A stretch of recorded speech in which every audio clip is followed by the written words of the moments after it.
Et l'important, me semble-t-il, c'est que vous-même vous sachiez en fait qui vous êtes. Quel est le tempérament que vous avez. Franchement, c'est-à-dire, il y a un avant et un après dans la vie d'une personne lorsqu'elle prend conscience à un moment donné de son tempérament. Franchement, c'est-à-dire, on vit de manière maintenant plus paisible. Lors des choses avant nous bousculaient, nous compliquaient, nous choquaient, maintenant on comprend le pourquoi. Quand on comprend le pourquoi de quelque chose, on est plus apprécié. On est plus tranquille. Et c'est ça. Donc l'enjeu fondamental, on verra cela, l'enjeu fondamental de la connaissance des tempéraments.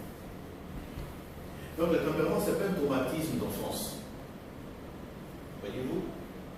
Dire, ah, mais lui, mais l'enfant, quand il était enfant, il ne jouait pas trop. Il était dans son coin. Il n'aimait pas si. Ah, s'il n'est pas malade. Il peut être malade, je ne suis pas cela. D'accord? Mais d'ordinaire, ce sera l'expression du tempérament. Voilà quelqu'un qui est introverti.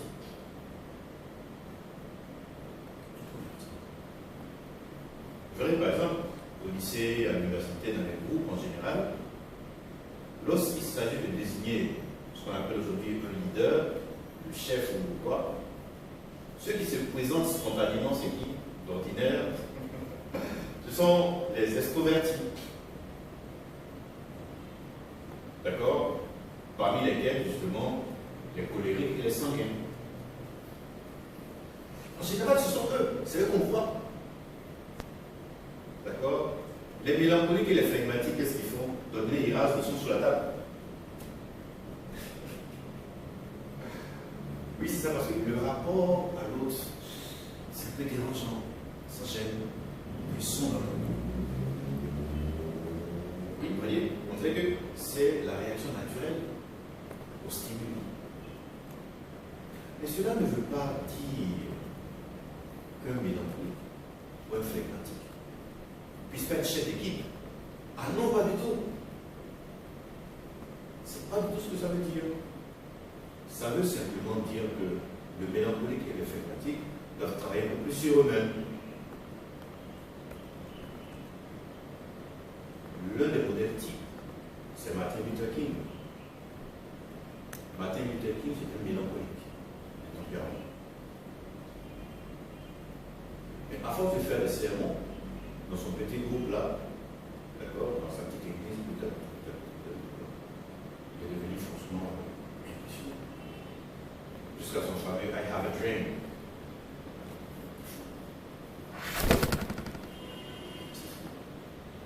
Donc ces tempéraments, justement, peuvent parfois être un peu comme un obstacle à certaines postures ou à certaines fonctions, lesquelles nous mettent davantage en face de la masse. Mais en travaillant un peu, c'est pour ça qu'un enfant, par exemple, quand on voit peut-être qu'il a un tempérament de mélancolie, il est plutôt. Qu'est-ce qu'on va faire? Les parents vont essayer de le mettre dans des clubs. Il va faire peut-être du karaté avec d'autres.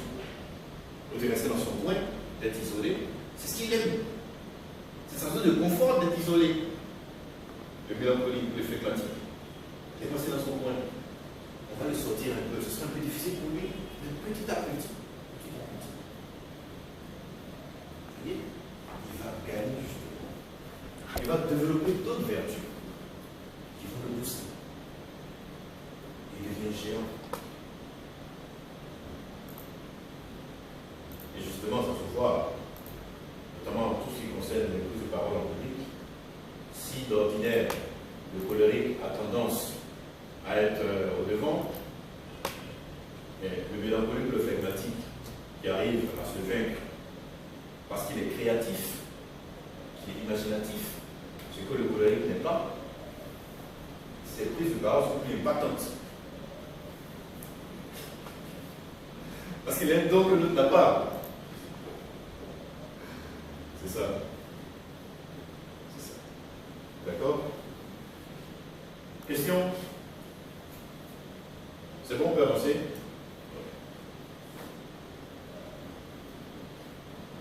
Alors tout ça, ça remonte à Hippocrate, le père de la médecine actuelle. C'est Hippocrate qui avait étudié le fait que les personnes réagissent différemment. D'accord, on agit différemment selon les contextes dans lesquels on se trouve. D'accord.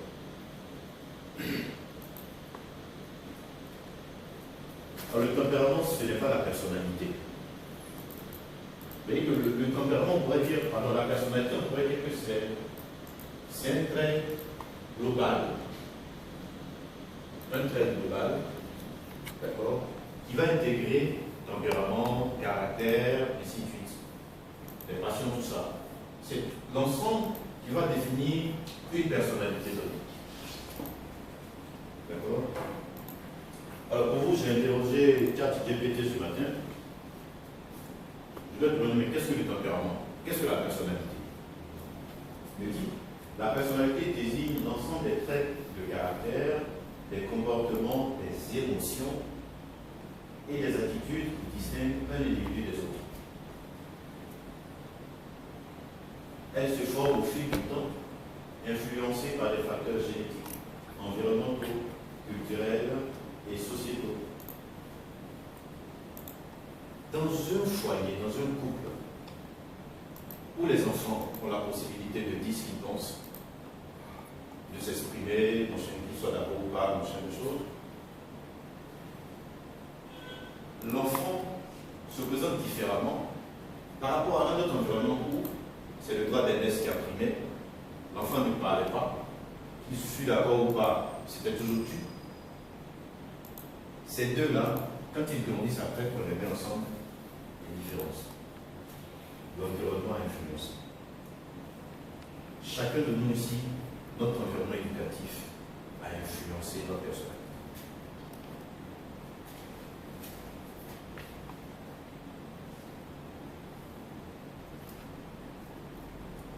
Cherchez le meilleur pour vos enfants. Rêvez grand pour vos enfants. Rêvez grand pour vos enfants. Alors, comme ChatGPT dit, en somme, la personnalité est ce qui fait qu'une personne est unique dans ses pensées, actions et relations. C'est tout ensemble la personne.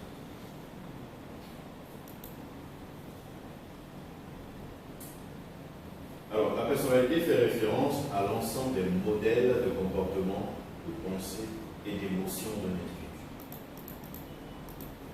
Donc, elle intègre le caractère. Parfois, les gens assimilent un peu le tempérament avec le caractère. Vous dites quelqu'un, le tempérament d'une personne, le caractère d'une personne. D'accord. Enfin, on doit dire la personnalité d'une personne. Il a de la personnalité ou il n'en a pas. D'accord. Comment est-ce qu'on va apprécier ça? C'est par rapport justement au tempérament, au caractère. On va apprécier sa personnalité. Caractère, ça vient d'un terme latin. Caractère. Caractère, en fait, c'est dans la société romaine traditionnelle de l'époque, on marquait les chevaux d'un sceau. D'accord. Donc le sceau, comme le sceau du roi, machin, tout ça. On marquait du sceau pour figer. Qui serait le caractère? Ce qui va figer quelque chose. D'accord. Les tempéraments, on considère que c'est fluctuant. Les passions, c'est fluctuant. Ce matin, on est de bonne humeur. Le soir, on peut ne pas l'être. Ça fluctue. D'accord. Mais qu'est-ce qui va faire qu'on va figer nos passions, nos émotions? C'est ce qu'on va appeler les vertus.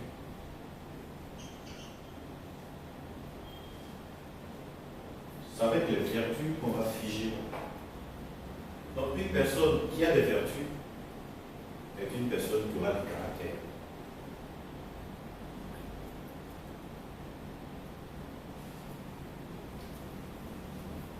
C'est quoi les vertus?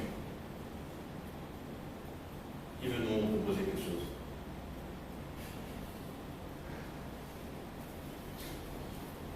Alors, je mets ici les 4 vertus, dit-on, fondamentales. Ce sont lesquelles? Les 4 vertus fondamentales. Là, on va. Non, c'est une vertu également, mais elle n'est pas fondamentale.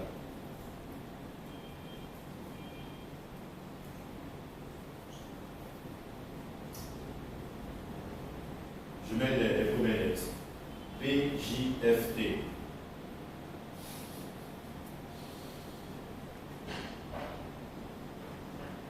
Prudence.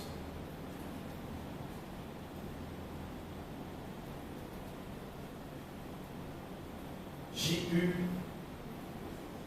justice.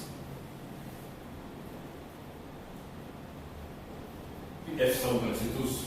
F-O, force.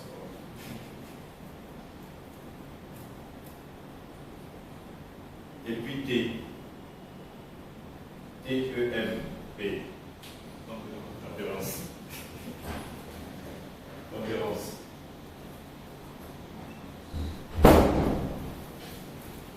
Tempérance. Voilà les 4 vertus. Ce sont ces vertus-là qui vont conférer à une personne le fait d'avoir un caractère. Je vais vous expliquer après. C'est quoi la prudence d'ailleurs? C'est ça, non? C'est quoi la prudence? On dit Zana, c'est quelqu'un de prudent.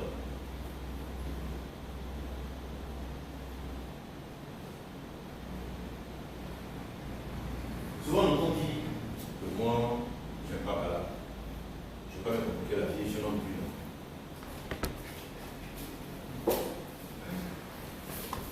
Ça, ce n'est pas la prudence.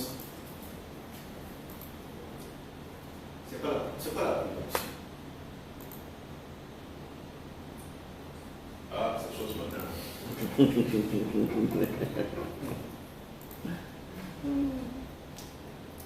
Par contre, je sais que j'ai un homme prudent. C'est pas la prudence.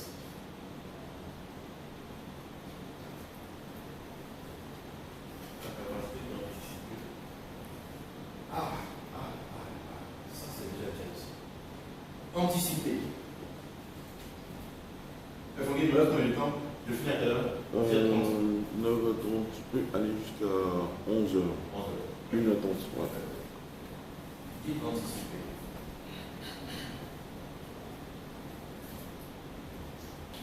Oui, il y a l'anticipation dans la prudence. Normalement, en tant que professionnel, c'est l'une des vertus que vous vivez au quotidien. Donc je considère que vous êtes des personnes prudentes. Seulement ce que j'attends, c'est que nous systématisions ça, que nous comprenions ce que vous vivez.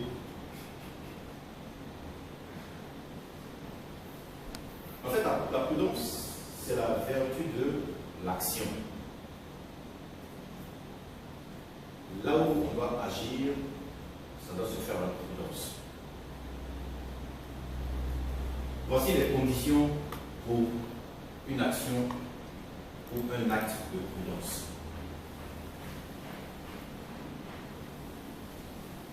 Il y a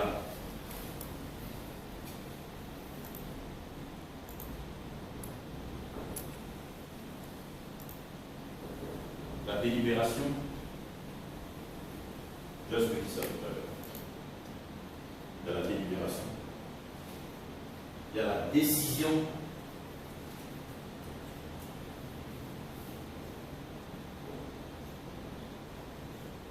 Vous prenez tous les jours de décision. Vous venez à cette session de formation, vous avez décidé de la faire. Et puis après, il y a l'action. Voilà les 3 conditions, les 3 clés pour être une personne prudente. Aujourd'hui, vous êtes dans cette salle parce que vous êtes arrivé ici. Vous avez franchi les 3 étapes. C'est pourquoi vous êtes des personnes prudentes. Je disais que la prudence, c'est la vertu d'action, ça implique délibération. Il y a des décisions qu'il faut prendre chaque jour. Tous les jours, on est à la croisée des chemins dans pas mal de domaines. Professionnels, personnels, familiaux, dans tous les domaines. Il y a des circonstances qui nous mettent à la croisée des chemins. Et bien là, il faut délibérer. Il faut délibérer, ça veut dire quoi? Il faut évaluer la situation. Qu'est-ce que je fais? J'agis ou je n'agis pas? Je renonce ou pas? En fait, il y a quelque chose à faire. Qu'est-ce que je fais? En toutes les situations où on doit se poser la question qu'est-ce que je fais, il y a une acte de prudence qu'il faut poser. Vous allez délibérer. Délibérer, c'est évaluer. Évaluer, ça va impliquer quoi parfois? Ça va impliquer de demander conseil. Pour faire des sujets et des matières sur lesquelles on n'a pas la compétence. On va demander conseil à un sachant. Mais une chose, celui à qui on demande conseil, le conseil qu'il nous donne, si d'abord on applique le conseil qu'il nous donne et que le résultat n'est pas concluant, ce n'est pas lui le coupable. Ah non. Ah non, non, non. On assume. C'est nous. C'est nous. Donc la première des choses à faire, c'est de délibérer.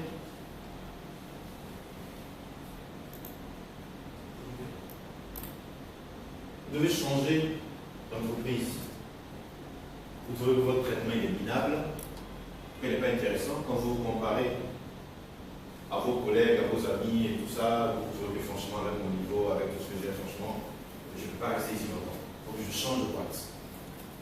Oui, ça, il faut délibérer. Je pars ou je ne pars pas. Quels sont les éléments que je peux mettre dans la boîte pour analyser? Donc ça va faire que si je suis fiancé ou marié ou quoi que ce soit, il y a des implications. Le domaine de la vie de l'autre. Oui, c'est important parce que l'acte que je vais poser, la conséquence, je ne vais pas l'assumer seul. Mais ça peut avoir des incidences sur l'autre. Vous voyez, donc la délibération va requérir que je demande l'avis. Je mets tout ça dans la balance. Une fois que j'ai tous les avis, parfois c'est des avis divergents, ainsi de suite, tout est là. Deuxième étape, je dois décider. C'est-à-dire que je dois faire un choix. Là où il y a choix, il y a toujours renoncement. Tout choix, les amis, tout choix implique renoncer. On va dire, ah, mais je ne veux pas renoncer. Ce choix implique renoncement. Donc, être conscient justement de ce à quoi je vais renoncer. Après quoi, la décision seule, c'est-à-dire le choix à lui seul, n'est pas suffisant. Il faut passer à l'acte. Donc si après analyse, je considère que je dois déposer ma lettre de démission, il faut que je la dépose. Bien sûr, entre-temps, il peut y avoir d'autres paramètres qui sont entrés. D'accord? Beaucoup parler de procrastination. D'accord? Dans certains cas, j'ai pu procrastiner un peu. C'est-à-dire que je devais décider lundi, nous sommes samedi, lundi, je laisse un peu traîner. De grâce, je vais mettre un mois encore. Non, décide. Et passer à l'action. C'est ça la prudence.